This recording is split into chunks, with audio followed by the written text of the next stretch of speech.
తిరగబడితే ఏమన్నా అయితే అప్పుడు పరిస్థితి ఏంటి? ఎల్కేజీ బాబు అంటే ఎంత ఉంటాడు? 3 ఏళ్ళోడో 4 ఏళ్ళోడో ఉంటాడు.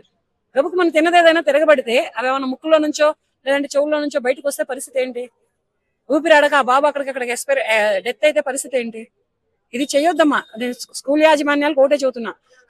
కాలం నాడు లెక్క గట్టిగా లేరు ఇప్పుడు పిల్లలు. అప్పుడు నాటుకోళ్లు ఉండేవి, ఇప్పుడు అన్ని బాయిలేరు కోళ్లే. ఇప్పుడు పుట్టే పిల్లలందరూ కూడా ఎట్టంటే పడిపోతున్నారు, ఎట్టంటే చచ్చిపోతున్నారు. అటువంటి పిల్లల్ని పట్టుకొని మీరు ఇలా ఏలాడదీయటాలు ఇలా చేయొద్దు. ఇంత ముందర పిల్లలంటే 40 ఏళ్ల క్రితం పిల్లలంటే చాలా గట్టిగా స్ట్రాంగ్ గా ఉండేవాళ్ళు. అప్పుడు ఫుడ్ బాగుండేది, పుట్టుక బాగుండేది, అన్ని బాగుండేవి. ఇప్పుడు అలా కాదు. అలా కాకుండా ఏంటంటే ఇప్పుడు సుతిమెత్తగా సున్నితంగా పుడుతున్నారు, సున్నితంగా పెరుగుతున్నారు, సున్నితంగానే సూసైడ్లు చేసుకొని చనిపోతున్నారు పిల్లలు. కనుక ఎవరు కూడా ఎటువంటి వాళ్ళ మీద కూడా ఒత్తిడి తేవద్దు దయచేసి. ఒత్తిడి తేకుండా చదివితే చదవనే ఉండి, లేకపోతే వదిలేయండి. వాళ్ళ పేరెంట్స్ కంప్లైంట్ చేయండి, వాళ్ళు చూసుకుంటారు.